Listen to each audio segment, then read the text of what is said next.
All right, this is CV 2017-055490. Counsel, would you announce for the record, please? Yes, Your Honor. Brian Eastin, Your Honor, on behalf of the plaintiffs, Gary and Donna Johansson. Okay. And would each of you please announce for the record? Nicholas Casavelli.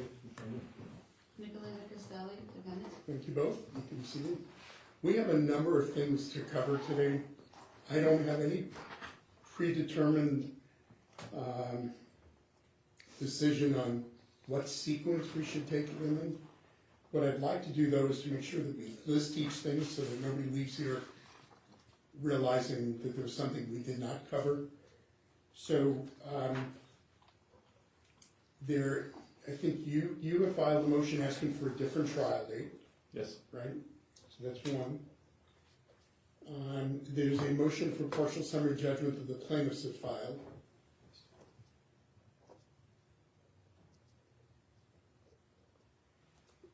I think you've issued a subpoena for some bank records. A request for it. A request for a subpoena? Yes. Okay. But it has to do with certain bank records? Yes. And then there was also a request for Rule 16 conference? Our side. Okay. Are there other motions that I didn't include there? No, Your Honor. Okay.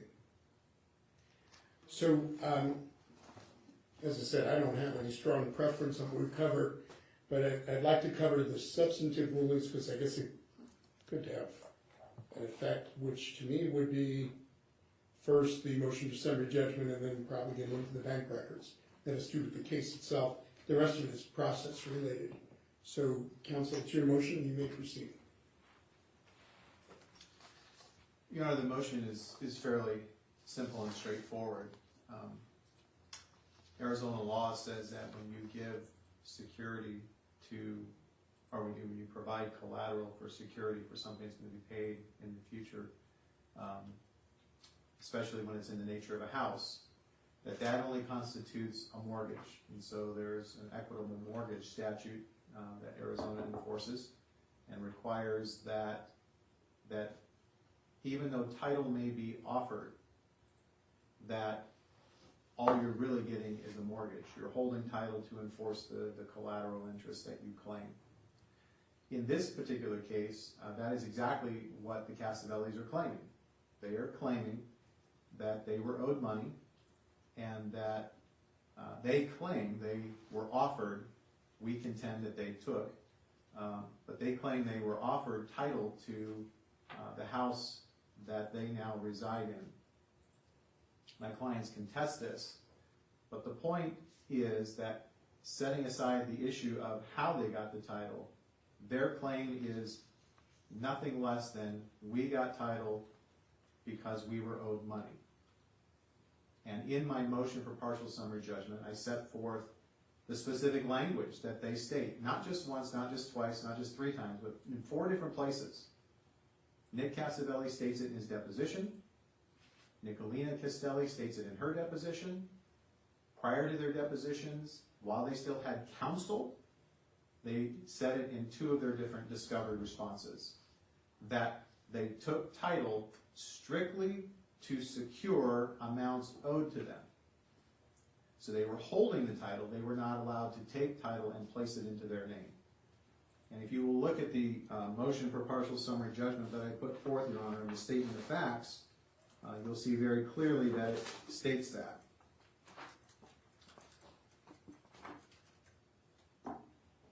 Actually, they also, I said in their discovery, or pardon me, their responses to discovery, they actually put it in their disclosure statement as well. And so all of these statements that they have made about what they're owed and about how they got title and why they got title are sworn statements by them against interest, stating that this is the reason we got this house. And then they said they got the house in March or April and then proceeded to not record it until July, after which time they determined that, in their mind, my clients weren't going to pay. So clearly they understood that they were taking title or obtained title for that reason. All right? And because of that, there is no issue of fact. They have establish the grounds by which the equitable mortgage can be enforced under Arizona law. The statute is cited to in the motion for partial summary judgment, but just to go and put that on the record, ARS 33-702A requires that every transfer of real property given as security for another act is an equitable mortgage. In Arizona, a mortgage is not a conveyance, and neither legal nor equitable title passes to the mortgagee under Cooley versus Veiling, 19 Arizona Appeal 208. The defendants claim that they are owed money for work done on behalf of the plaintiffs, that's the other act or another act, and admit that the quitclaim deed, the transfer, was given to secure payment, so the security. So clearly they have all portions of the statute have been complied with. We feel that that's a very straightforward motion for partial summary judgment. There are no factual issues at play here, and indeed, in their response to the motion for summary judgment, they did not even create a factual issue, even if they tried to, because, Your Honor, they did not provide a statement of facts, a separate statement of facts. They did not provide any documentation that shows any contravention to what we have stated in our motion.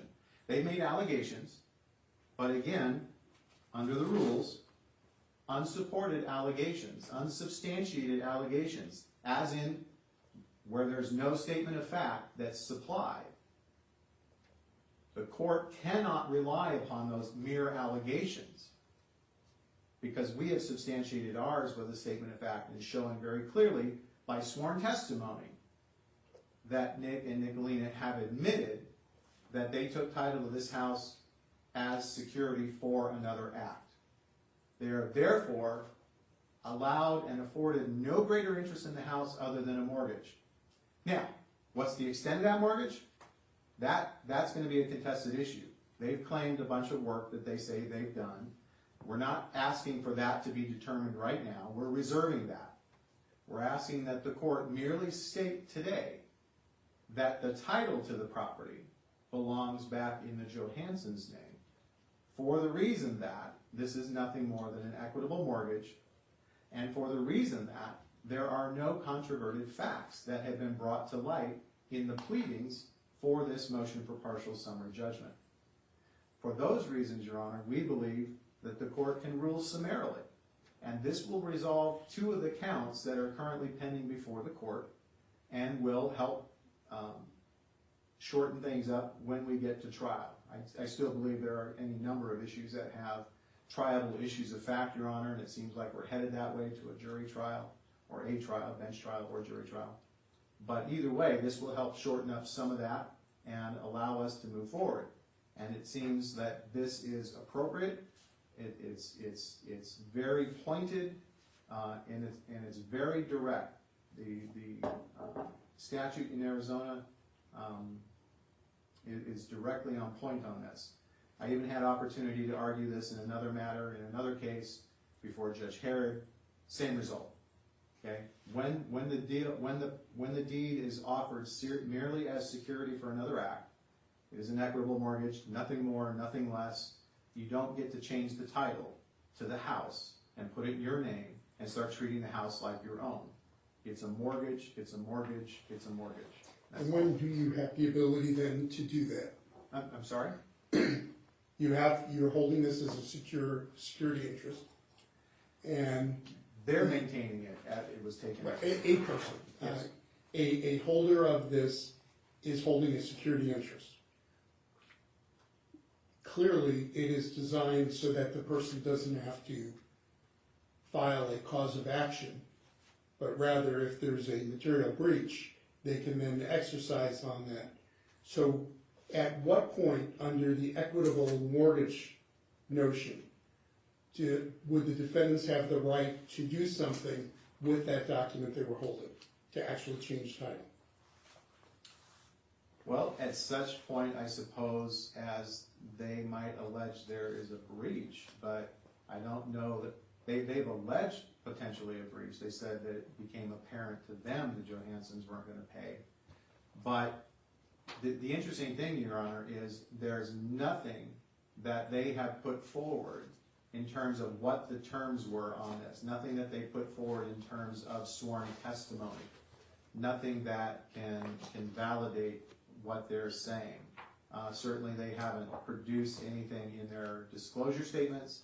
They haven't produced anything in their discovery responses. And their admissions are outright. Suppose your clients wrote a letter saying, we dispute that we owe you anything whatsoever. Would that be a sufficient, I know that's not, I'm not saying that's this case. I'm trying to figure out under your theory, at what point is it more than a security interest, but rather they can actually go ahead, act on the security interest, and transfer title to their names? Would it be a material breach? Well, I don't know. And to be honest, Your Honor, I don't know that I have a direct answer to your question, because I don't know what the statute would imply about when you can execute upon that deed of trust. Actually, not what I want to say here is I don't know how to execute upon that. So if you're given this deed to hold, the title to hold as security, I don't know what the mechanism is to go enforce that. Okay. Normally there'd be a deed of trust that would tell you when you could do something, or some equivalent document. Here there wasn't. You would think there would be something else. There'd be a writing. There'd be a deed of trust. There would be something else that would tell you how to do that. In this case, there's not. There's nothing out there that tells us when they have the right to execute on this. And if they do have the right to execute, what that execution looks like. There is nothing there. And the statute doesn't give a lot of guidance other than to say, even if they do execute, they are allowed basically a mortgage. So you can go, perhaps, this is theoretical, I'm kind of spitballing here, but I suppose they can go record that to get the attention of the owner. But that doesn't mean they can begin exercising ownership rights. It says, Your Honor, in the statute that every time you do this, when you give the title, whether it's an equitable kind of thing or whether it's something else, it's nothing more than an equitable mortgage. You can have no greater rights, this case law says, than as a mortgage holder. And so the mortgage holder does have a right, a mortgage holder can have a right to foreclose. Can. And typically you see that in a deed of trust. Here you have nothing to guide the Johanssons on how that might happen. But I'm assuming that in most of these outlier equitable mortgages, there is that lack of direction, because it's not a deed of trust situation where the contract itself would, there's an underlying note, a deed of trust that explains all this. You're saying that when somebody is given title as security for an acknowledgement that money is owed, yes, it creates this. Okay. We go into it assuming, at least in certain cases, including this one, that there's not sufficient detail of if this, then that.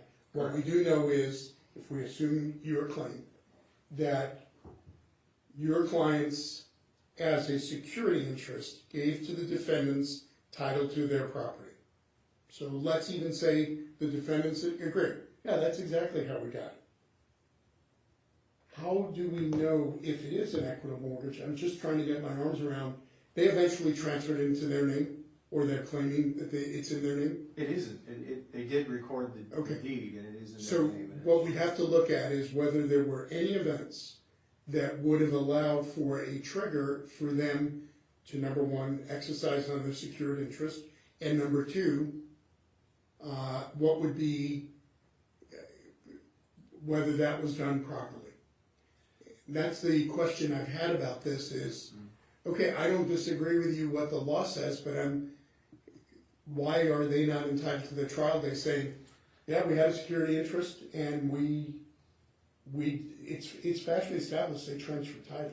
Yeah. I think that the nearest analogy that can come to my mind, Your Honor, is perhaps a land sale contract.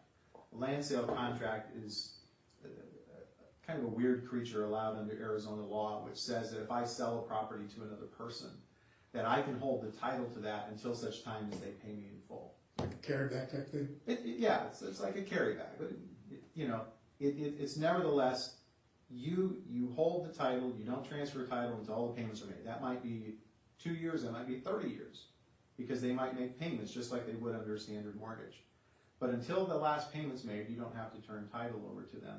But the deal is, in a land sale contract, if the other party defaults, you can't just walk away and say, take your money and go. You have to go through a process whereby you say, here's your default, here's what you did wrong, here's what you need to do to correct it, so that you're not foreclosing. And the more that's paid over, the more that you have to go through this detail to show that in fact, that if you're foreclosing on this because of their failure and their default, that you're being fair about that, all right? None of that, if that's analogous here at all, none of that happened here. There's no writing whatsoever that's been supplied by the CASAVELLI'S or Castelli's indicating that they were going to execute upon this prior to doing it.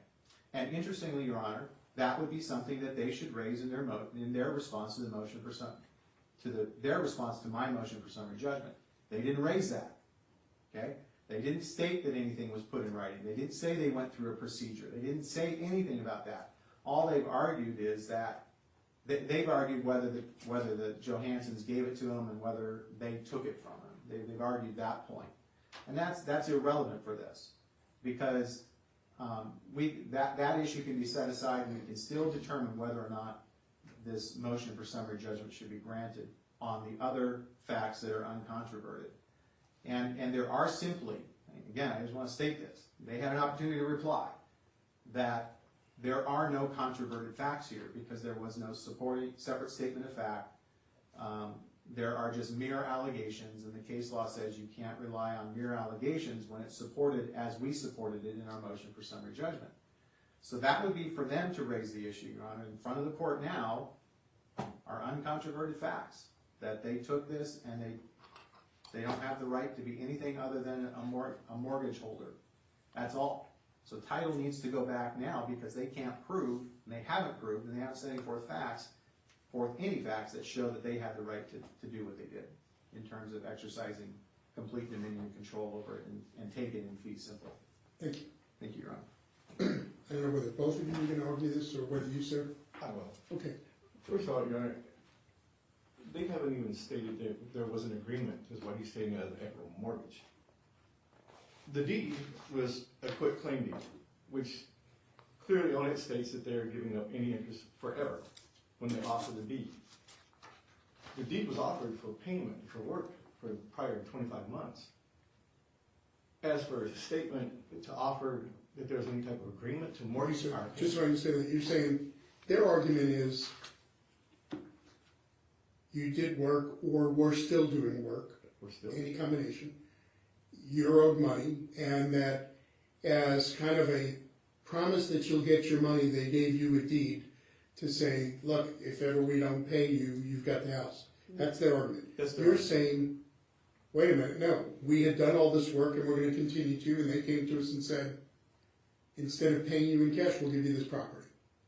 Is that what you're saying? That's what they did. And it wasn't a security interest, that was your payment. No differently than if I said, if you were doing work for me and I said, I'll give you my piano in exchange for the work you're doing, and I give you my piano. Exactly. Yeah. What he's stating is from a deposition, what he didn't add, those lines from the deposition, is prior to that, it was clearly stated to him in the deposition that they gave the deed for payment for the work. He is stating, are you saying that they offered the deed as security? No, they gave it as payment. His words. What he's going off of in the disclosure statement is prior counsel's words, which we tried to correct that with him. He said it doesn't matter, it's a disclosure statement. Well, obviously it does matter because we're here.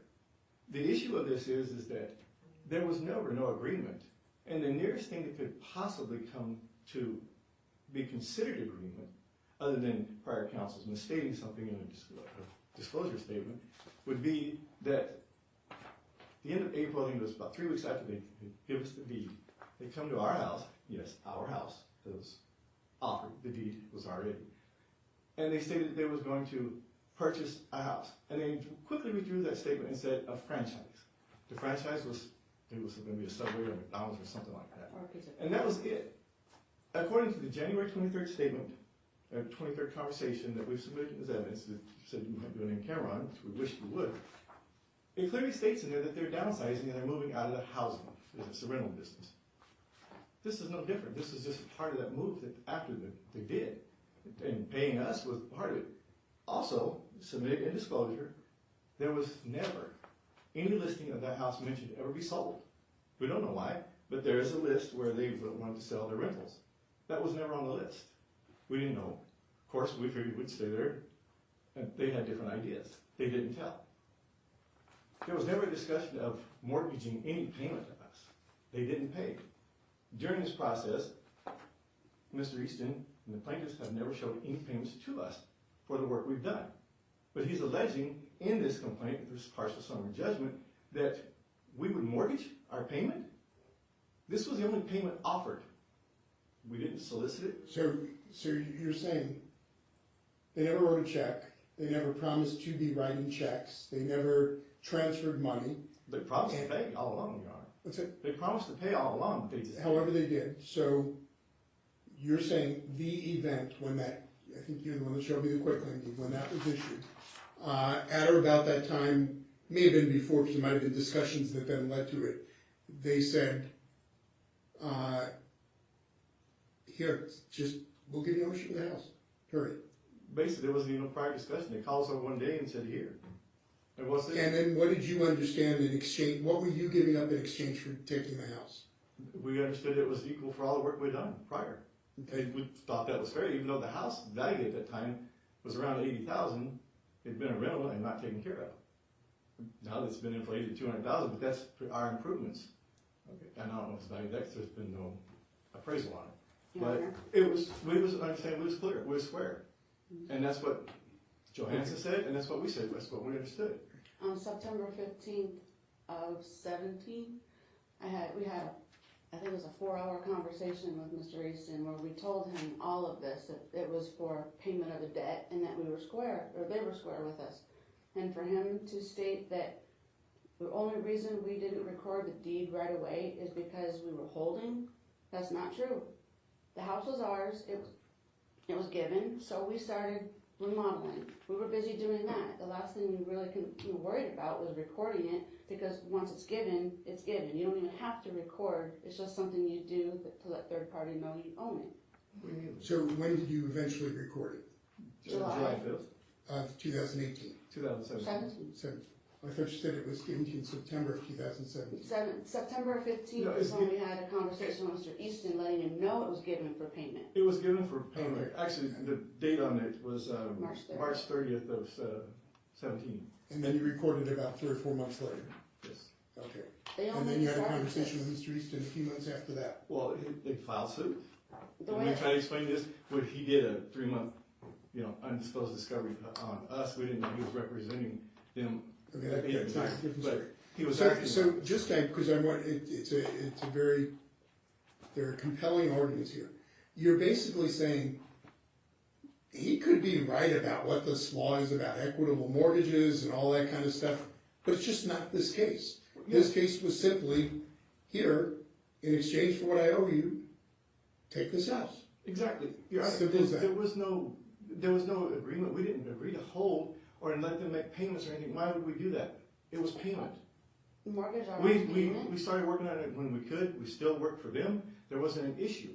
The issue arose when Mr. Eastin was retained.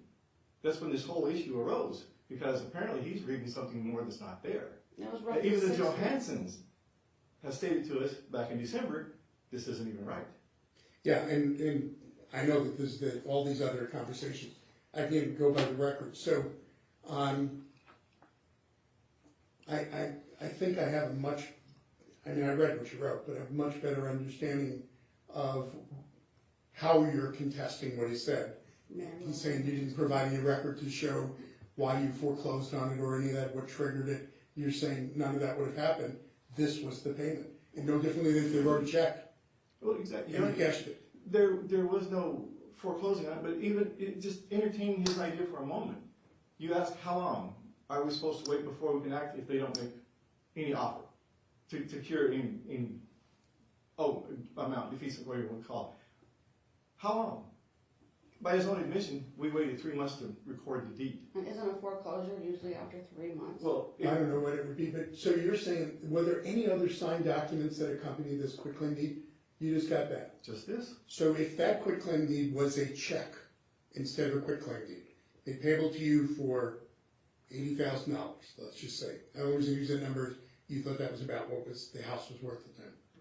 And you didn't deposit the check for a few months, for whatever reason. And then you deposit it. You're saying that would be no different than what we did here. No different. There we had a check, we sat on the check, and remember that we failed to go to the bank, or we had a reason why we didn't want to deposit it right away, or maybe they asked us, whatever the facts are. And then we went to the bank and cashed the check. We had a right to. It was our check. We chose, as long as we did it before it became stale, which is usually about 180 days. We did that. Here, instead of a check, they gave you a house. Yes. Is that, did I hear the argument correctly? That's correct, Your Honor, because there was no agreement to let them make payments on their payment. And that's it. This was the payment. And it appears that they only did this after they realized how much work we've put into this place. We've sunk a lot of money into it. That they did what? They did this new position after, like, because you had improved it? Is that what you're saying? When they filed this suit, they was in Minnesota. They hadn't seen the improvements we started working when they was in Minnesota on the house. Apparently they got reports from friends and neighbors or whatever, and how we was progressing, because we redid the landscape, painted the house, we basically remodeled the entire house. And apparently they was getting reports. Well, somewhere, while in Minnesota, they take it upon themselves to initiate a lawsuit and want to claim this back, and to remove payment that they give. Only after they understood the massive improvements we put on the house. Payers remorse.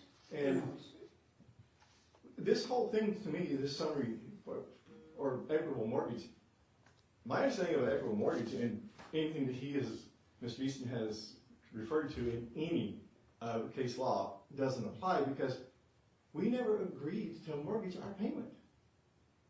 And that's the bottom line. What he's saying here, that we agreed to mortgage our payment. That would be no different than you stating that you agreed to Maricopa County to make, instead of weekly payments to your salary, however you pay, that you allow them to make it out to you annually. And it's a whole different thing, but that's not the case. There was never no discussion about payment other than, here it is, accept it. It's square. It's in full. We're done. We're square. Okay, thank you. Mr. Easton, If I can stay seated, Your wherever Honor. you come to, let me just ask you a question though. Yes.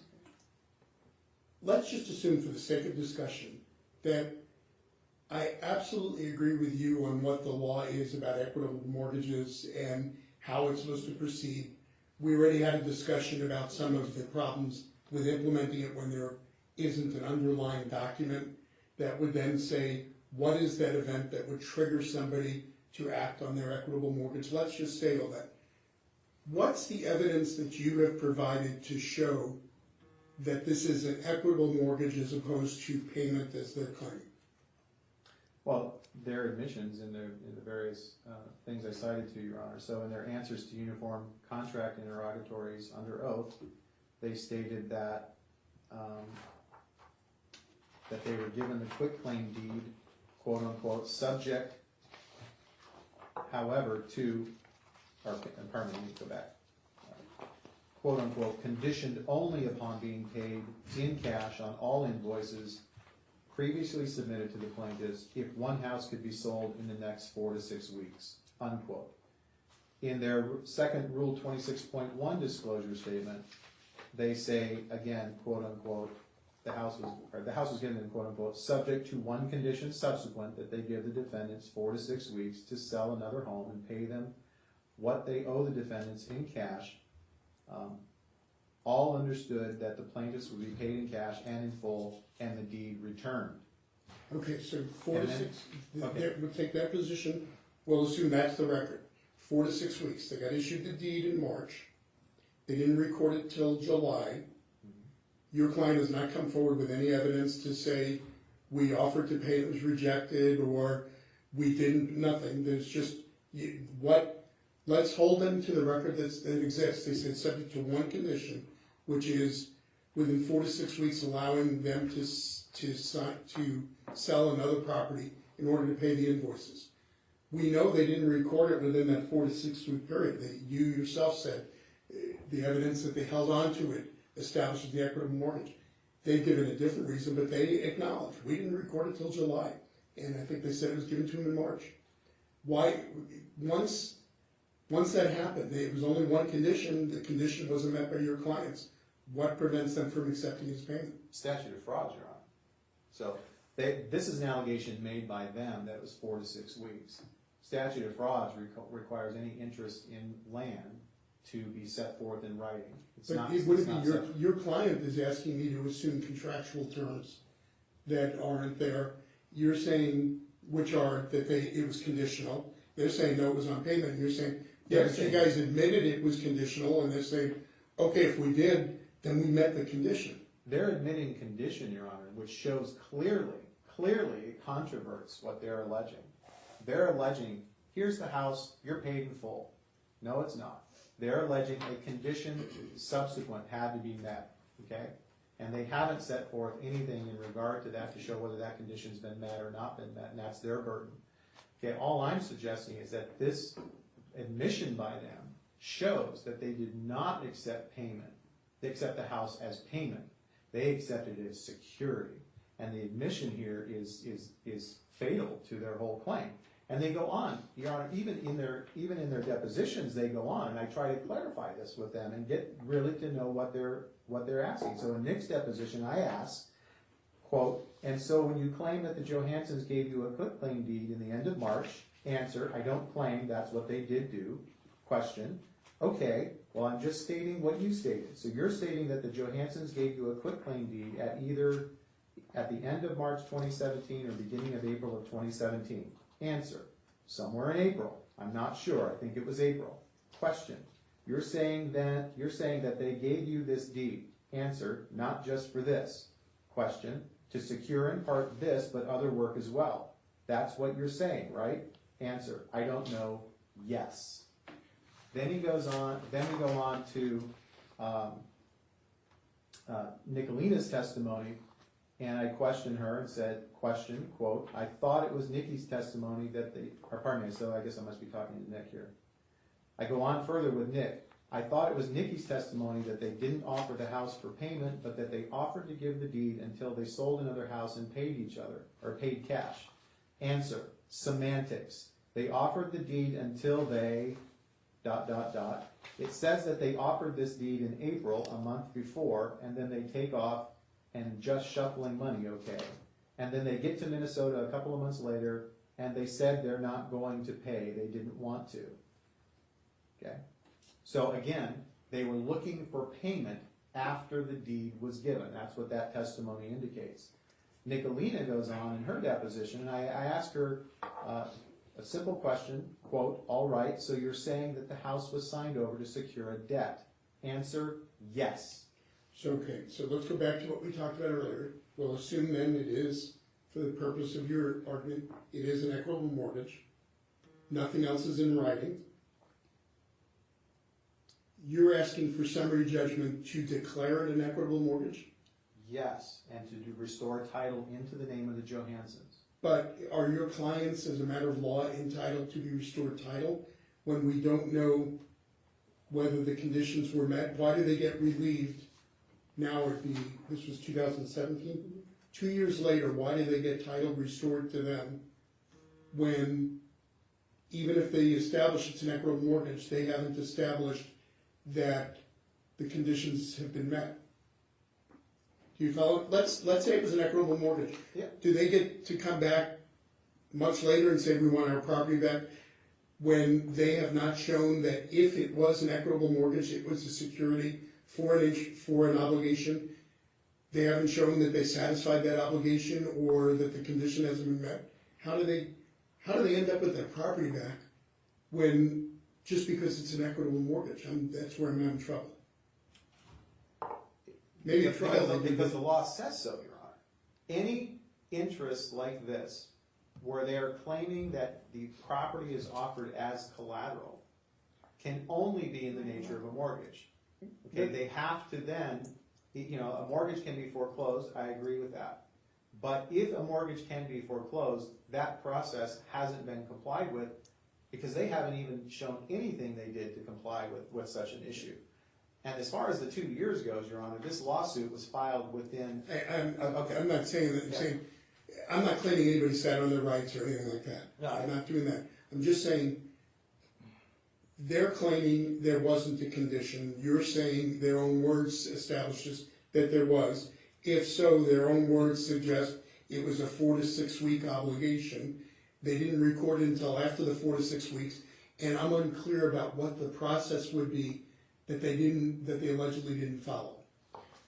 The issue for me here, Your Honor, is there again, oral contracts.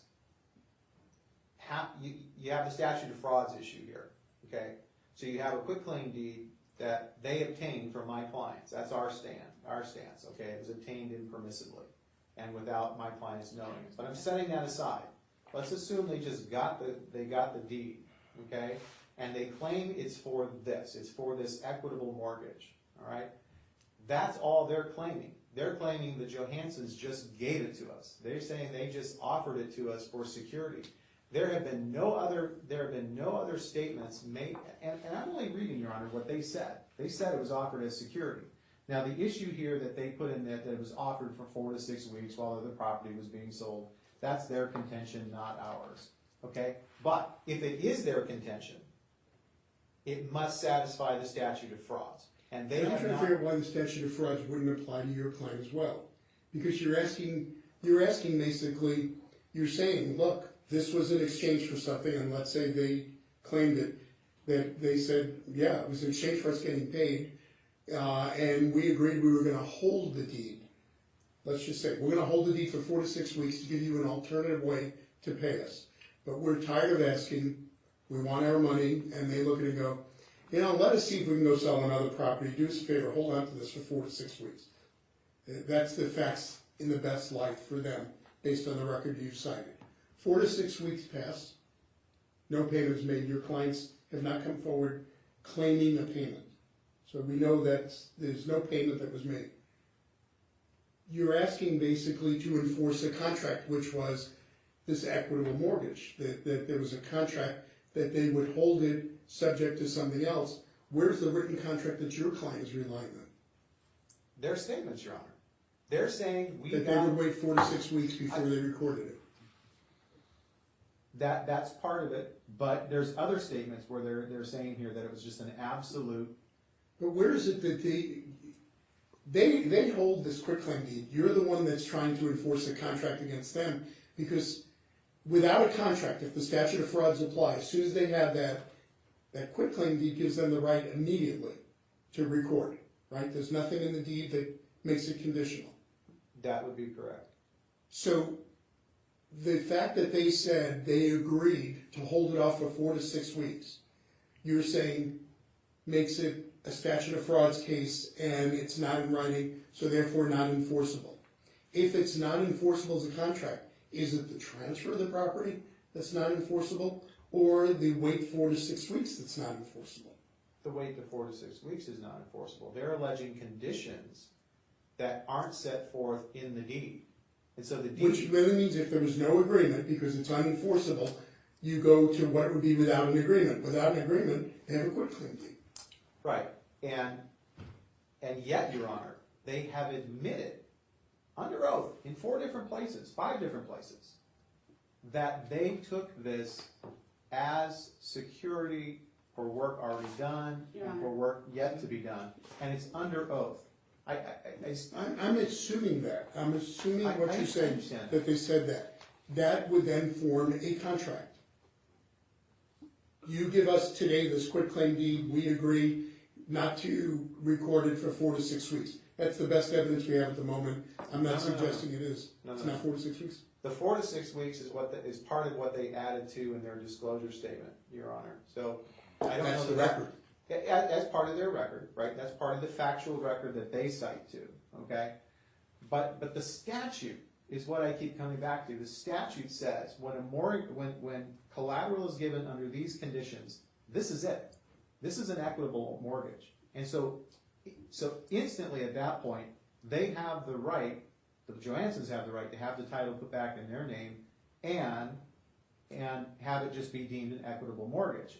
What's left after that is that they have to prove up what the value of their mortgage is, or they have to prove up some condition under which they can take it. But they haven't proven that. So they would have had, you're saying they would have had to have engaged in some subsequent event to foreclose on this equitable mortgage. Exactly, and that's why I was analogizing this to the land sale contract. A land sale contract in Arizona requires you, under case law, requires that the more a person pays into something, the more equity they get back in terms of having a time to cure. Much like our deed of trust in Arizona, where non-judicial foreclosure gives everybody 90 days. They didn't give 90-day notice here. They didn't give any notice. They just went and recorded it, and there's nothing between the parties in our minds that agreed to this, okay? That's another set of facts that could be controverted. What evidence does your clients provide? What's the record from your clients that establishes that, well, I'll assume, only for this discussion that I'm right now, that this somehow created an equitable mortgage. You've just talked about deeds of trust give 90 days notice and all. What's your client's record about what happened after that? Do they claim they made payment? Do they claim that the condition was met or extended, or that there are terms that they're not in violation of? My client's record is set forth in our complaint, amended complaint, and answer to their amended counterclaim. But essentially what they set forth, and again it's signed, it's verified, so it's part of the record, is that they never agreed to give them the quitclaim deed in the first place. Okay, and I put this in as a footnote to this, that we contest this. So the thing to understand from there, Your Honor, is that they don't believe they owed them any of the money they're claiming in the first instance, so there wouldn't be a trigger. There was no agreement to give them 4 to 6 weeks to pay because my clients never agreed to give them the quitclaim deed in the first place. They managed to get the quitclaim deed because some other documents my clients were signing at the same time for the sale of a house. This got slipped in there, and they slipped in the second page, said, here, go sign it. My client signed it because these people were operating as power of attorney for my clients. And that's part of the fraud claim. That's part of the fraud claim. So that's how they got the deed.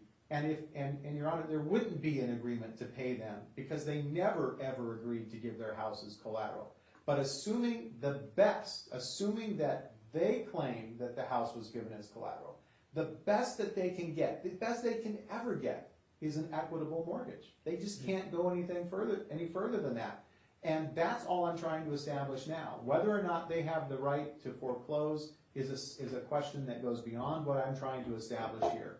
I'm trying to say that the house should be put back in here, and if they have the right to foreclose, they have to establish that because they have to establish what their equitable mortgage is. They've got to show how much they're owed. You can't foreclose until you can establish that. You have to show a sum certain that's owed, and then you collect it. And then whenever you take the house back, you have to turn over any excess proceeds that there might exist under typical law that deals with deeds of trust and foreclosure under Title 33.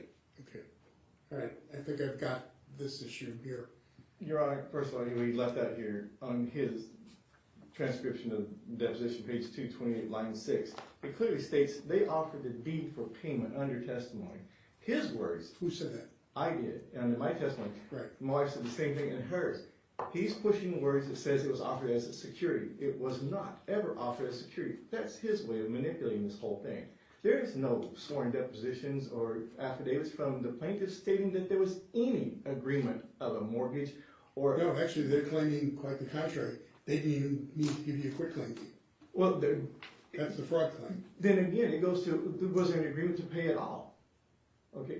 He's saying that we have a quitclaim deed. It's notarized and signed by them of their own free will, in our opinion, because we wasn't there. We didn't force them to sign it. We didn't slip nothing in. In fact, one of the slipping things is him slipping emails out to try to state that they didn't have it in their possession or they didn't even gain it. We're not going to get back into that. Let's stick with this. The plaintiff stated that they obtained the quitclaim deed up on Bell Avenue and offered it to us, and they signed it and gave it. They stated that in December, okay? It's also been And his admitted. deposition. But the problem with this is Mr. Eastin wants to push words that's playing on them that we didn't state. Mr. Hinkle made this statement of 4 to 6 weeks. And the biggest thing is the plaintiffs never sold another house. The Cinnabar property, Mr. Hinkle again? he was our prior counsel. That's the attorney. The plaintiffs never sold another house after the Cinnabar property. So they wouldn't have met it if there was an equitable mortgage because Yeah, that was the point I was making, is if there were these conditions, where did your clients meet the conditions? And his point is simply, that may or may not be the case, but if it's an equitable mortgage, we have a different treatment. That's, well, he's trying to hold that these words in here is to be your contract, but they're not even accurate. And if they were, they didn't meet them regardless. And you did And- state to him that's inaccurate, those are prior counsel's words. I did. It's in there, but he didn't highlight that. I objected underneath there that it was prior counsel's words. Page Okay. 81, But then he line states- 23. He states in this motion here that we don't have the right to object because we're not attorneys. Well, that's been the situation throughout this entire litigation. We don't have the right to object. So we're here, Your Honor, just stand here today with our hands behind our back and just to be at your mercy because Mr. Eastin wants us to just admit to everything that he's admitting to, when in reality, it's nothing what he's stating. it's your motion, so you get the final word, and we're gonna move on to the next motion. Just to address that last issue, Your Honor.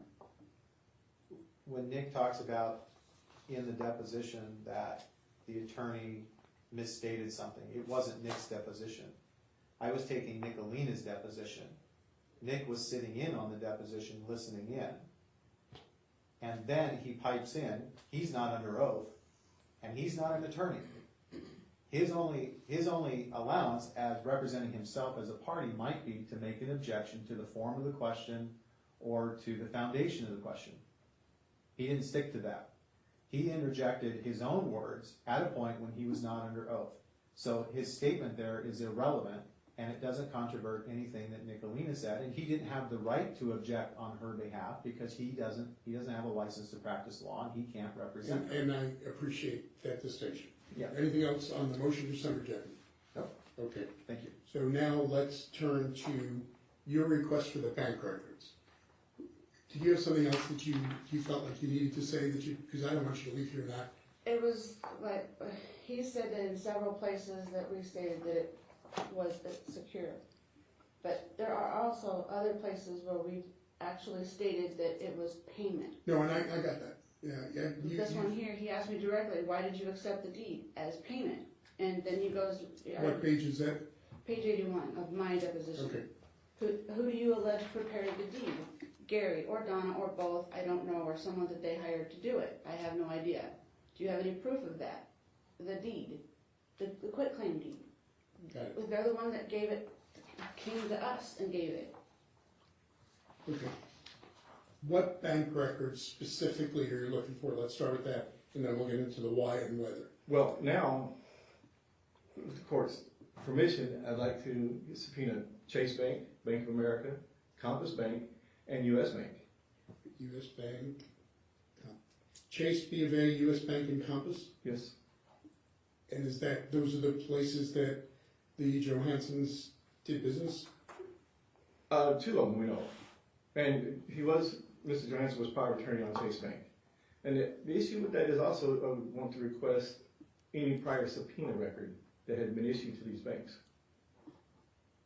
You want whatever records they have relating to whether these accounts have ever been subpoenaed before? During this litigation, yes. Okay. So now, why do you need these records? Well, in Mr. Johansson's deposition, he stated that he gave Brad Adams $50,000 or $57,000. And who's Brad Adams? Joyce Johansson, the trust that Mr. Eastin officiated over closing, it's her son, and he was next in line to be power of attorney on that trust, and he's the one who made the claims against the plaintiffs of theft, exploitation of his mother. And the Johanssons have stated that they made payments to these witnesses. These are 2 people I want to witness, Brad Adams and Christine Swisher. They're both out of state. Christine Swisher is the plaintiff's niece, Mr. Johansson's niece, and was Vern Alden's daughter. And he stated that he sent her a $50,000 check in December. Who who stated he sent Mr. Johansson stated that he and his wife sent Christine Swisher a $50,000 check. So there's 50 to Brad and 50 to Christine. 50 or 57 to Brad, he wasn't sure. It totals $107,000, which is what Mr. Eastin awarded the Johanssons in this closing of that trust. Okay, so you want proof of about $107,000 in payments to two people. If you get that proof, where does it have a bearing in this case? He tampered with our witnesses to pay them off. Because they were both, and Ms. Swisher has questioned Mr. Eastin back in September, October 2017 about the closing of that trust, and that They would be your witnesses for what issue?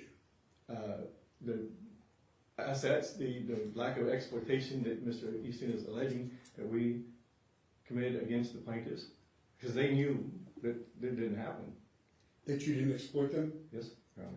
These two witnesses, Brad Adams and Christine Swisher. Yes. But now they won't say that, and you think because they've been paid? Yes, sir. Yeah, I do. Okay. And they stated that they had done it since they filed this lawsuit. They said a lot of things in December, and From what account do you believe, I don't mean which institution, but was it from the trust that these payments were made? no, Or, the trust had been closed as of December of 2016. so you're saying Mr. and Mrs. Johansson, one or both of them, wrote a check from one of their own accounts? Yes, and there may be one in Minnesota called Star Bank. And then I believe they also have a Wells Fargo account. I don't know. I can't really subpoena every bank to find this out, but the ones that we know of, and if they made the payment out of Star Bank, well, I don't think we'd be able to find out because they're not a nationwide bank. Okay, so I believe it came from Bank of America. that's what you're looking for those two checks or whatever number of checks that were written by a Johansson account to Brad Adams and or Christina Swisher for a period. The court needs to know that they have active accounts, over 14 active checking accounts. For what period of time would these checks have been written? Post-filing this litigation from August 31st on to now. Well, somewhere. August of 2017? Yes.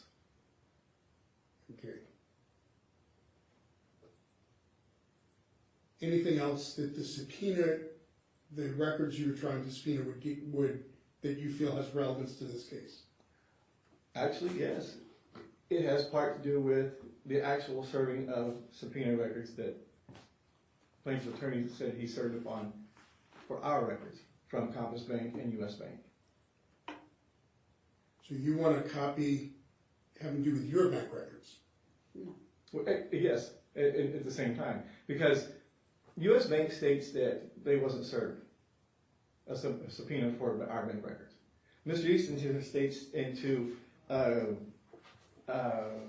it Steve Little, the Arizona State Bar, that he subpoenaed his own client's bank records, and one of them was U.S. Bank. Not anything else. His own client's bank His records. own client's records, yes. But even if he, let's say he didn't, his client would be entitled to their own records. Yes. Are you claiming, I'm just trying to figure out which accounts we're talking about. Is this where Mr. Eastin allegedly, or somebody, or some lawyer somewhere, had a subpoena issued to get your bank records? Is that what we're talking about? Or they had a subpoena issued to get the Johansson bank records? He's stating to Mr. Little at the Arizona State Bar that he issued a subpoena to get his client's bank records, but yet obtained ours. Okay, so somehow he got your records is what you're saying, Yes. and it wasn't through you. No. He had 2 subpoenas issued to the Superior Court here.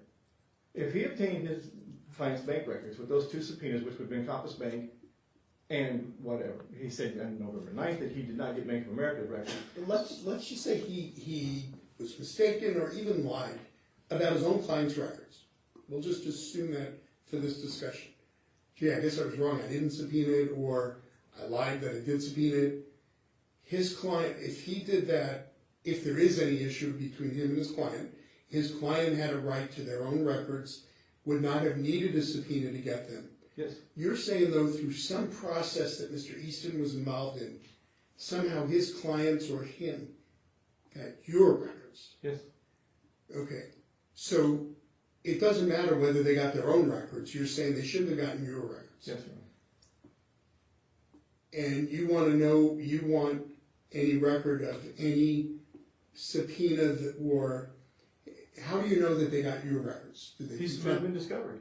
Okay. So And here's the thing, there's no chain of custody, and now when it asked over the last 3 or 4 months to provide these chain of custody, he issued a 9-year-old affidavit from Compass Bank addressing that invoice was under guard bond.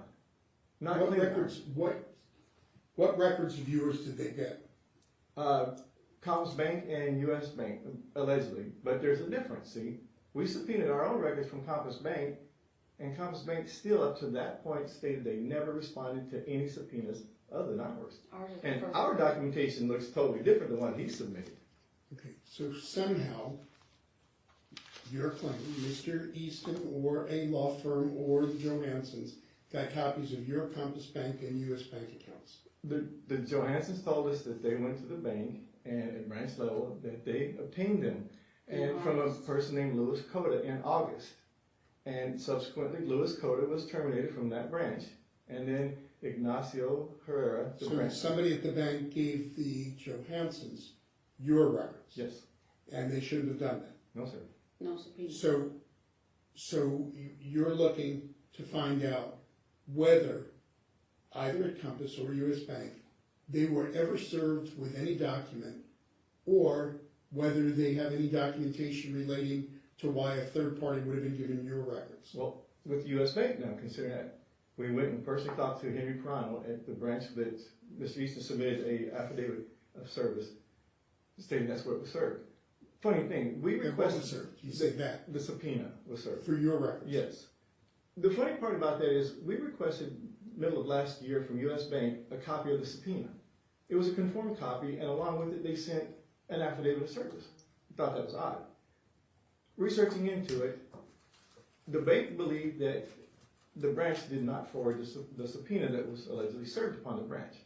We talked to the branch manager, small branch, he manages 3 different branches like that, in-store branches. He said he would remember it. He said that if he was served, he would have a copy of it. He doesn't have a copy of it. And we've got recordings of this that we've submitted to Discovery. He doesn't remember being served. He doesn't have a copy of it. Okay, and that's a factual development issue, I get that. When I'm just trying to figure out what you're looking for. So if I were to issue an order, no matter who it went to, it goes to Mr. Easton, it goes to Johansson's, it goes to Compass, it goes to U.S. Bank, regardless of who it goes to, and that order says, turn over any documentation of any nature that establishes whether and how any of your bank records were provided to anybody other than you. That's what you're looking for, is to figure out. Yes and no. Compass Bank still holds, even up to the Alabama State Banking Department with a complaint, they state that they never responded to any subpoena concerns. So it's U.S. Bank? U.S. Bank is, now this is where it comes funny. He says he served it upon the branch, but he also states in his motion here that he had the process server obtain the subpoena and serve it. Okay, there's no record of that. But what there is record of is Shannon Milton, the one who did fulfill the subpoena at U.S. Bank, states that Mr. Easton called up and talked to an admin and emailed the conformed subpoena, not the original, and the affidavit of service to the bank, and they fulfilled it that way. Yeah, and but some big institutions do things that way. Yes. Is it a valid subpoena? Does it appear to have been served on the person legally responsible? But because it's such a gigantic entity, sometimes they'll assign a person, and that person will say to you, do me a favor, I can't find it among all our records here. Get me a copy of the subpoena and the proof of service. So he sends over the copy of the subpoena and proof of service.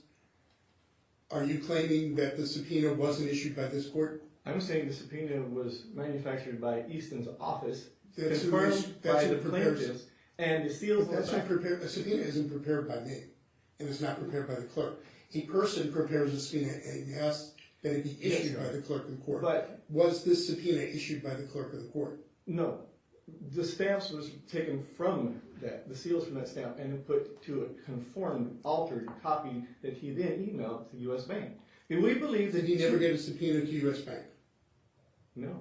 We believe that he subpoenaed Bank of America records and Chase Bank, not Compass or U.S. Bank. So that he switched a cover page or something? Cover page and the rear page, because when you hold those two up and you line them up, they're identical. The levelness on the signature line, the spacing, everything is identical. Right down to the Doesn't happen when they pre-stamp it. Okay, so what you're saying is you believe that the U.S. Bank subpoena was fraudulent? Yes, That there were subpoenas issued, but not to U.S. Bank? yes. And the proof of service on U.S. Bank, you're saying that also was fraudulent? I do believe so, because I believe it would be stated more closely to Bank of America or Chase Bank. None of the documents have any of We- our information. He has provided nothing that's original. He did provide inter-office documents of a check completely redacted, and there's issues with that as well. Okay, so now it's fraudulent subpoena, it's fraudulently claimed to have been served.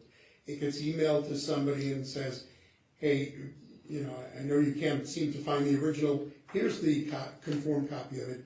Here's the proof that I served the custodian of records. Would you help me out? And the person goes, yeah, just email it to me. They look at it, it looks all right to them, and they send the bank records. Yes. In complying with the subpoena. Have you seen the bank records? What he submitted, yes. Okay. So what you're saying is not that the bank records are wrong or right, but that there never was a subpoena, and therefore these were wrongfully obtained. Yes. Because we went to the bank branch in person and spoke to the manager, and he clearly stated that they did not have a copy of the subpoena, and being small, it doesn't happen very Well, often. that U.S. it gets Bank is served. small? Well, there's a small in-store branch where he managed one It's of them, Enterprise. where they said that they served this at. It's Enterprise grocery store. And then the U.S. Bank representative said, well, we never received a subpoena. Mr. Eastin calls up an admin over her head and apparently says, I'm checking on a subpoena that clearly wasn't served. Right. So we're dealing with U.S. Bank, and we're dealing with any monies paid to Brad Adams and any monies paid to Christine Swisher. Those are the, Yes. that, when we really cut through it, those are the issues that you're raising. Okay, let me allow Mr. Easton to respond, and I will come back to you. In regards to the allegations that we manufactured or did anything fraudulent, Your Honor, we categorically deny it. It's absurd. I brought with me, if you'd like to see it, the internal check we issued to have 2 subpoenas issued on the date stated for these 2 subpoenas. I have the receipt from the clerk of the Maricopa County Court indicating 2 subpoenas were issued. We previously provided the affidavit of service from the courier/process server. This is to U.S. Bank? To U.S. Bank and Compass. Okay. We even provided an internal routing memo to Central Courier Service indicating that we were giving them 2 subpoenas. Everything was done by the book. We got, we served the subpoenas on U.S. Bank and on Compass Bank to get both my client's records and the CASAVELLI'S records. And remember, Your Honor, that some of the records, part of the allegations here are that, you know, $127,500 or $107,000 was paid for a company called Aspire. Right. And that Aspire company was the company that the CASAVELLI'S did business through in regards to And we talked managing about this before, properties. that it had no value to Right. the owner. Right, so it's all that. And so we also went and got Aspire's records, because according to them, Aspire now belongs to my clients. And that's the issue, Your Honor. Let me let him finish, and I'll come back. So we obtained Aspire's records, we obtained the JOHANSON's records to produce, so we were looking to see for payments that they may have made back and forth between each other. So we got my client's records and we just closed those. And we got the CASAVELLI'S records as well, so we could figure out what was going on between the 2 parties. And we kept it limited to the time frame during which the transactions occurred. That was it. So nothing's been done wrong. Now, we did discover that one of the 2 banks did not send us an affidavit of custodian of records. So this is what I think he's referring to as a chain of custody. It'd be the nearest thing I think he's talking about. Chain of custody is more criminal kind of concept. But if he's talking about an affidavit of custodian of records, we reached out to that bank and said, hey, we didn't get a custodian or an affidavit from the custodian of records, and they said, okay. They went back, reviewed their records, agreed that they did in fact supply us that. In fact, we returned to them the very CDs, DVDs, whatever it is they issued to us, with all the information on it. We returned to them so they could look at it and see themselves what they had sent to us. And then they produced the affidavit of custodian of records. So they have verified that what they provided to us back whenever is valid and true, and Got they it. would call to testify in that I'm regard. going to let you be heard. Okay, so let's talk about Mr. Adams and Ms. Swisher. Yeah, so those are very odd things. They have no testimony as to any of the claims brought by the Johansons in terms of witnessing anything that was done between the parties. Okay, so anything that was in our allegations, I don't know that Brad was. I mean, they admitted both these people live out of state, so they're not present for any of the things that we're claiming in our complaint. Now, as far as their counterclaims, I don't know that I could speak that categorically. I don't know if any of their counterclaims can cover that, but certainly I don't think they do.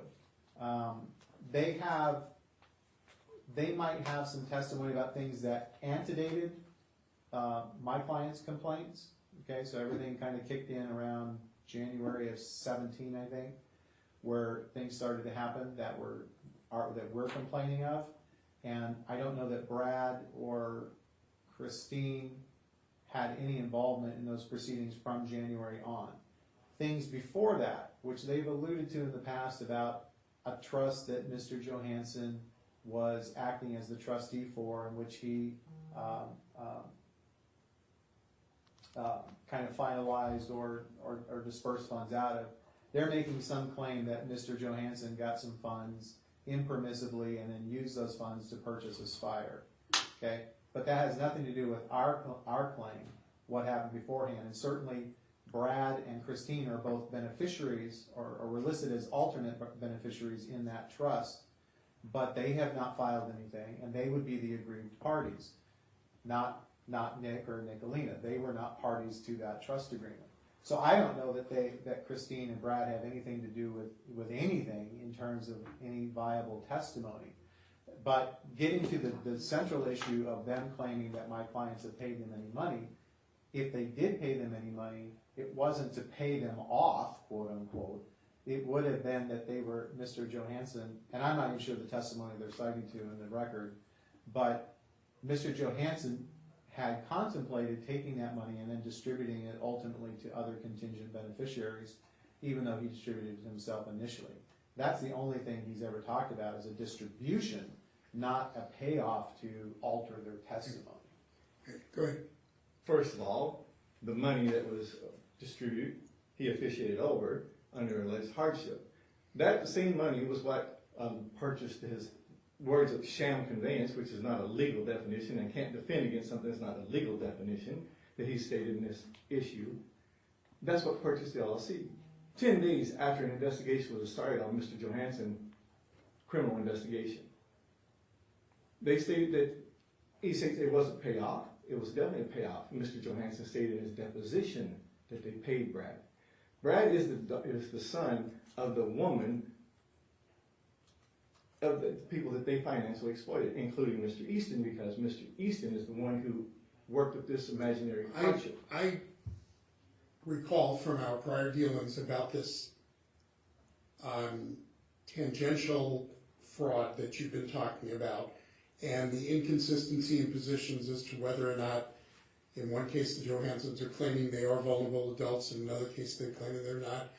I recall all that. The real question for me is, what is it you're seeking? Because that's what you've asked for. You're seeking proof of payments made by either of the Johansons to these people. What that proves or doesn't prove is for another day, but you're saying, I want to be able to at least show that there were these payments made. Yes. Okay. We talked to both of them. They were willing to testify for us. Now they won't even return a call. There's something. It wouldn't do any good for them to testify anyway, because if they've got paid off, they're not going to speak in our favor anyway.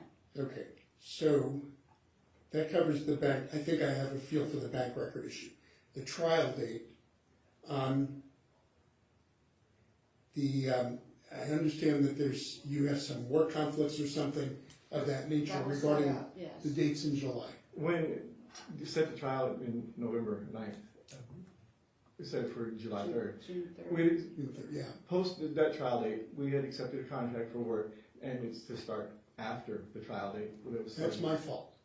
And I obviously did not intend to cause a hardship, but what happened is when we scheduled this in November, I did not know that I was rotating to another assignment. I'll be taking over as the family court presiding judge in June. And because I am obligated to do the training for the new judges that are going into family court, it falls on the days right square in the middle of what that trial was. Because I didn't want to create any delay for anybody, I found the next available block of trial time, but did not do it in a way that was considerate to your schedules. And that's on me. Well, we'd accepted the contract after working around the trial. So I appreciate that. So tell me about this contract. What? It's a contract to do the special effects on videos for the summer productions, okay? We explain this, we explain to the court.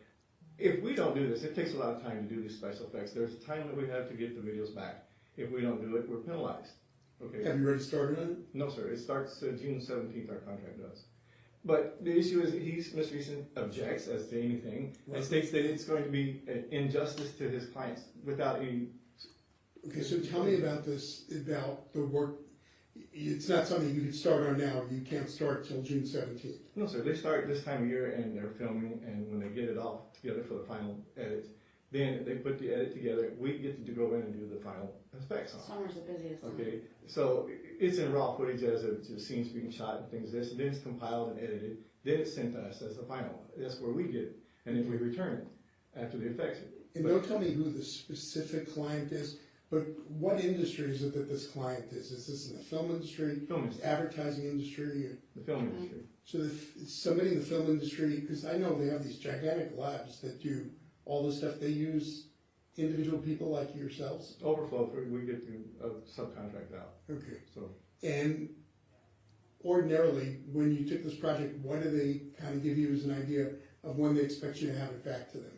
Some of the videos are within 5 days, okay, because they're maybe a weekly series. It depends on what it is that we did. Most of these are 90-minute movies, okay, and then we're to get them. And we have roughly 3 weeks per movie, and it takes a lot of time to do the special effects depending on what type of movie. Action movies always take a lot more. And if they have explosions and things of that, then it takes some more time. Blood So, showers, that and- kind of thing. So you're saying it's not one project, it's for this company. You're going to be doing a variety of things, Yes. whether it be short or lengthy or feature film type. And they give it to you, you finish it, they might give you another one, you finish it, they give you another. Yes. And the special effects are always different. And how long is this contract for? Is it a year? We get a 2-week break at the end of September, and then it picks up again for the winter, but that's not until like late November. So the time that we have is we have time in August, a little bit of time, but September is more ideal for us. And it's not that far away. And it gives the new No, judge no. time to I familiarize understand. And I apologize because it's on me, that what I thought when I saw the unavailability was to get you the soonest date available, because I didn't think anybody was interested in delay.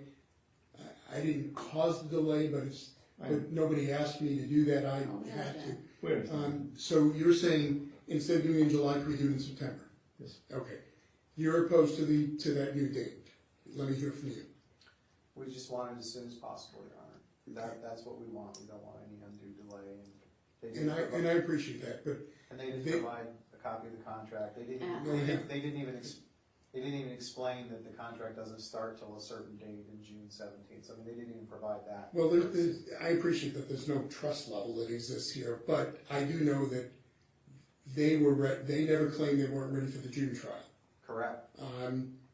So that's because of me. So if I'm going to reset it, if I did it, for instance, in July, and you said I have a family vacation, then I would, as I'm sure you know, I would, with all respect to you, I would say to Mr. Eastin, I'm not going to interfere with those plans. Let's find another date. I think the same thing should be done in return for somebody else. I think you've explained a reason.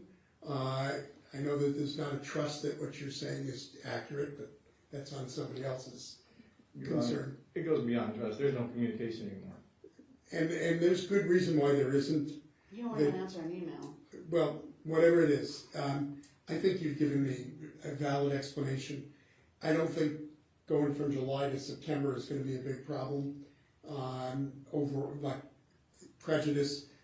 And I also, because you didn't ask for this June continuance, I think all those are good costs to set another date. But I want to do it now and figure it out. So, September still. the whole time. What about early October?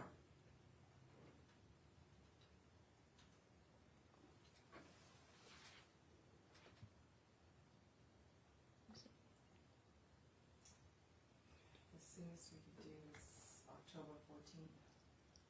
Okay, so that's we had 7 trial days, I think. It was 8 days. so. 8. You're right, 8. So it'd be the October 14th to the 17th, and then the 21st to the 24th? I assume that would be better. Yes. 17 to what? It's the 14th to the 17th, those 4 days, and then the 21st to the 24th. Is the court open on Columbus Day, Your Honor? 14th is Columbus Day. I think we are. Yeah. I think they traded that holiday for the day after Thanksgiving or something. Maybe.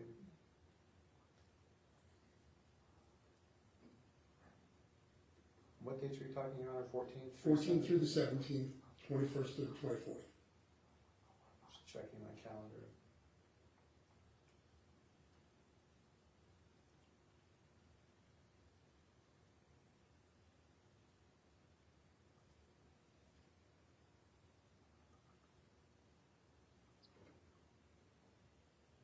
Those look all open to me, Your Honor. Okay, all right, so that's what we'll go with.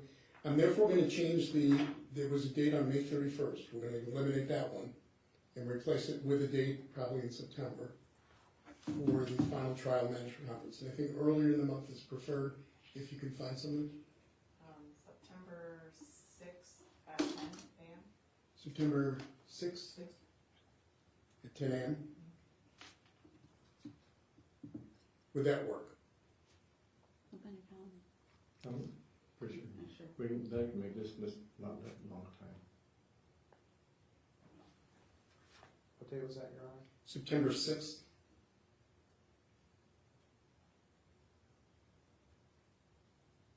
And what are we doing on that day? That's going to be the final pretrial conference. That's It was going to be May 31st, but that date will be vacated. Okay, I am available on that date, Your Honor. Okay. So there's no court date on May 31st. The next official court date is September 6th.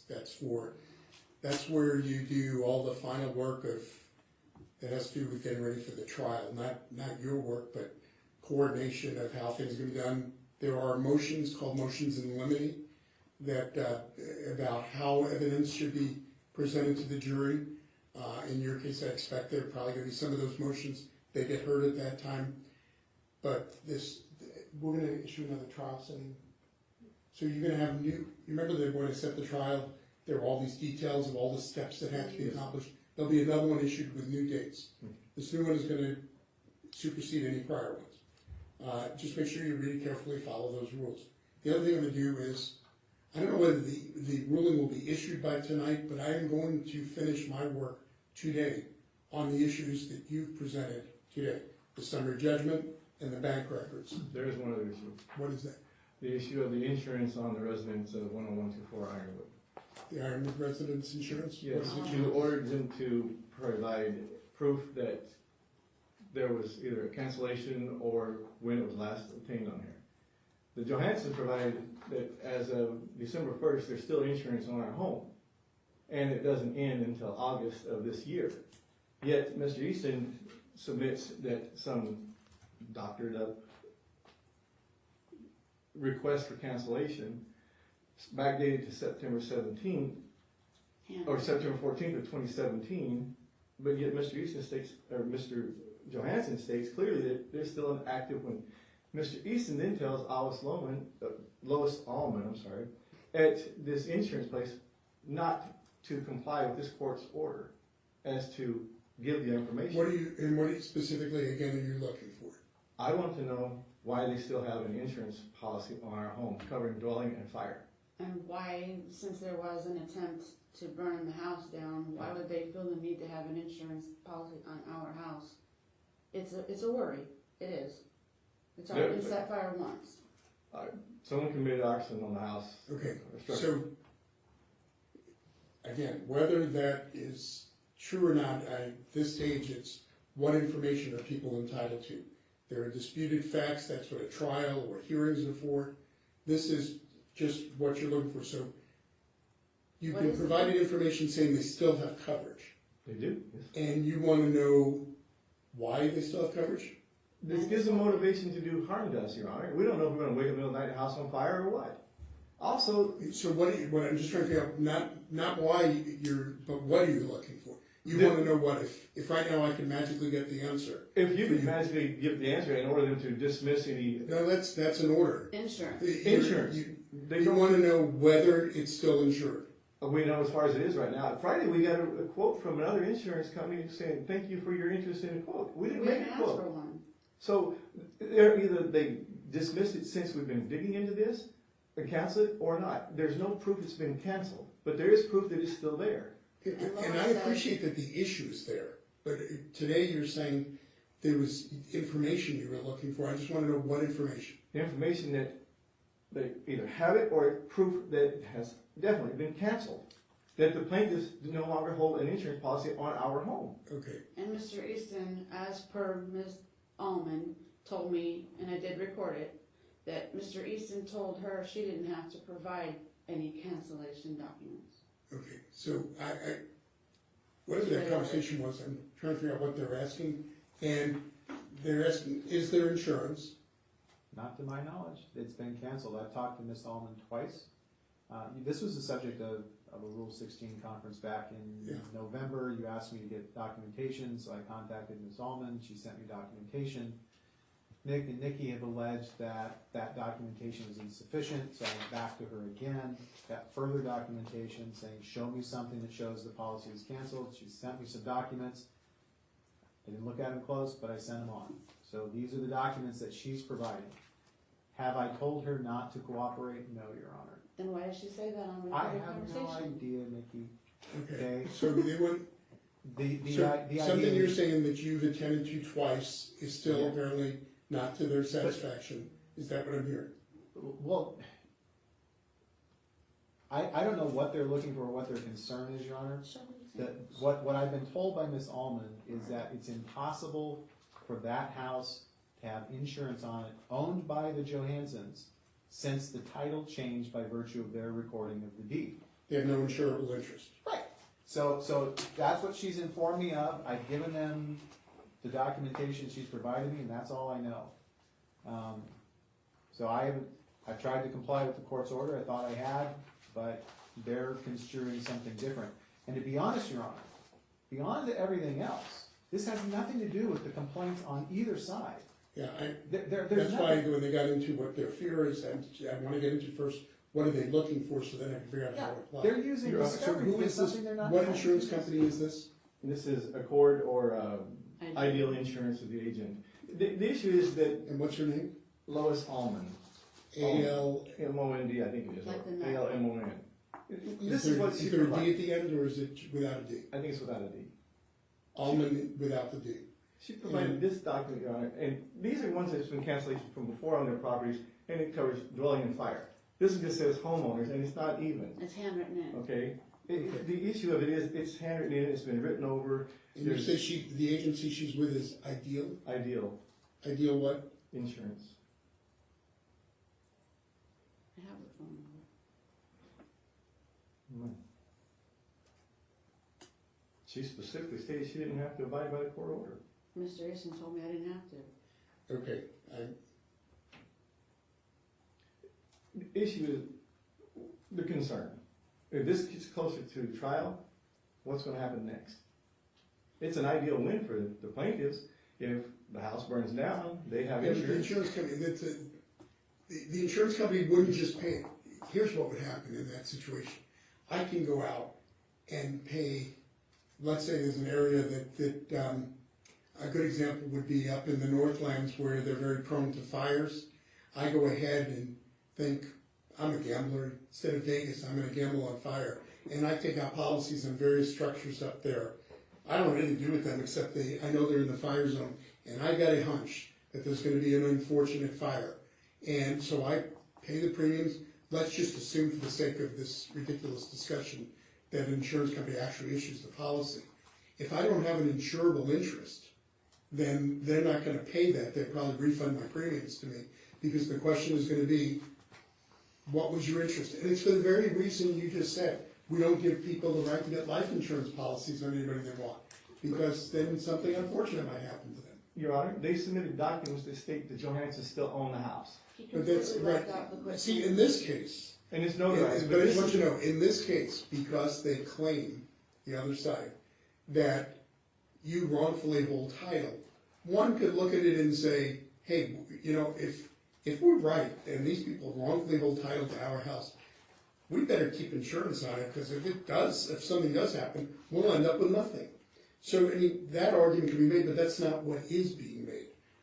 I'm gonna try to address this, all right? So it's Lois Allman of Ideal Insurance. Yes. Is the person.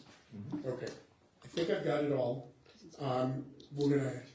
We always take much more time than I allocate, but I hope that you realize it's because I'm interested in making sure that I hear what I need to hear. But I will rule promptly on what I understand to be, I'll call it the Brad Adams and Christine Swisher issue, the US Bank issue, the motion for summary judgment, and the Ironwood Insurance issue. Those are the four. Just for the Becky, Okay. you want this in counsel? two things, Your Honor, on Ideal Insurance, just over objection. Okay. That anything would need to be issued by them, because it has nothing to do with any of the issues here, even by their own admission. That confirms the state policy. Second would be if anything issues in regards to bank records as limited as possible, Your Honor. I'm gonna be very focused, like a Okay. laser. I may not get it right, but it's gonna be focused. Okay. So, all right. Thank you to each of you, and we will end at this point. All right, thank you. One other thing, Your Honor. Oh. There was issues about the Johansson's complaints about having to pay out a bunch of money to a lot of different people. I don't know who they are, but it should at least cover up till sometime recent on these, as of our most recent discussions with them. I don't know what specific issue that is that I'm to address. It makes it really hard in a vacuum. So I'm gonna rule on the things that are before me and get on it quickly so that you all are not delayed. We're acting on, based on what Johansson's told me on the first. Okay. All right, thank you, everybody. Your Honor, just on the record, we have tried to open up the DVD that the CASAVELLI'S have provided to us of Mr. Johansson's deposition. We are unable to even open it. We've been able to record it to the computer, so I need another copy of that, if they would. And I have a CD here. This may be it. It may be a different one, but this CD can't be opened at all. So It can, Your Honor. It just has, you can't copy it. this one's your third disclosure. So this is third disclosure. I don't know if you've got the CD in there, but we have tried multiple times to open this and not been able to get it open. Yeah, I understand the thing about not being able to record it. You're saying it should be able to open? Yes, you should be able to do the video at all, and if this disclosure statement, it's just files on there that's disclosed to him. And I But the double-checked it. video of the deposition, you just can't copy it to a hard No, drive. and we had this discussion before. You're saying you don't even get to that. You just put it in and nothing comes up. Yeah, we can't open it. You know, I did get, they did send over, they sent over something with maybe one of their most recent disclosure statements, and they had snippets from the video deposition. And you were able to open I was those? able to open those, but those were like 20, 30-second snippets for things that they wanted to carve out and use for whatever All right, purpose. and that's fine. You want the full version? I want the full version, you know. Okay. And you're saying the version that you have that purports to be the full version, you can't even open it like you could with the snippets? Correct, yeah, you just get the turning circle on your computer, that says it's trying, and the same on this one. Can we have the disc to see what went wrong then?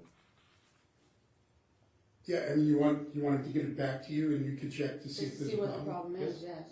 Okay, but then I'm gonna note though, a time frame that you have to get him one that's gonna open. Okay. Also, about that video, we had mentioned too, that we were willing to give a copy of it, uncut and raw, from straight from the camera here to the court, to be able to submit this due to, that was part of the motion here, that the alleged vulnerability of Mr. Johansson. There's not a formal diagnosis of this, or an official diagnosis either. I already addressed this issue. I'm not gonna readdress it, whatever I ordered still stands. The thing is, truthfully or not, rightfully or not, properly or not, I'm not gonna get into. What is being claimed is the full one, the full version. He didn't have to acknowledge that the snippet one worked. He's saying this one doesn't work. So if you can get him another one that would open it, yes, I understand he may not be able to record from it or transfer it, but can he open it? And he's saying no, and you're saying it should. So everybody agrees the goal here is to get a version that can be opened and viewed. And either Mr. Eastin is just messing with you and putting you to more work by saying he can't open it, or he can't open it. So we can get into a debate of who's playing games with whom, or we can just say, the other one worked, this one's not, why would he admit the other one worked, can you just get him another? Well, the issue is, you said that you couldn't use the video unless there's a court order, and you haven't ordered that the video is admissible yet, so why is he making an issue of the video if it's not even admissible? Oh no, I was really clear on that my ruling didn't mean that it would actually appear before the jury, but there was an entitlement to the information. Don't mince my words, because you know that's what I said. No, yeah, I do, and I referred back on this, that you said we're not able to use that video unless we get a court order. That's the use in front of a jury. Oh, okay. My misunderstanding. The thing is he entitled to it? Yes. Right. And what he's entitled to is something that he can pull up and view. Okay, well, my misunderstanding on that one. Okay, so can you get him another one? Yes. Regardless of that you have confirmed can open. I understand it may not be able to be recorded from Yes. or transferred. I got that. That'll be for another day. But just one that he can open. Even if you've already given one that he should be able to open, can you give him another one? Apparently you succeeded on the other version, the one that had the excerpts from it. So there's something maybe defective, or maybe he's doing something wrong in opening it. Who knows? And that's why we'd like to have the disc to see if there is something wrong. Where the problem went. Okay, let's do this way. Send him a new one within 7 days. Just another one. And if he cannot open it, Mr. Eastin, I'm asking you to email them to tell them it cannot be opened. And then at that point, probably you should send it back and see if they can open it and see where the problem is. Okay? Just send another one. You'll have the same copy protection on That's for the copying, not for the playing. Right. it. Right. I mean, there's It's many not, times I can play something, but I can't copy yes, it. right. That's- It's a perfectly playable disc. It's just an He's saying he executable. can't open it. He's telling you it just keeps, what's it called? When Spinning. It's just buffering, but buffering, yeah. It buffered a long time. It's a long video. It's a big 4 video. hours.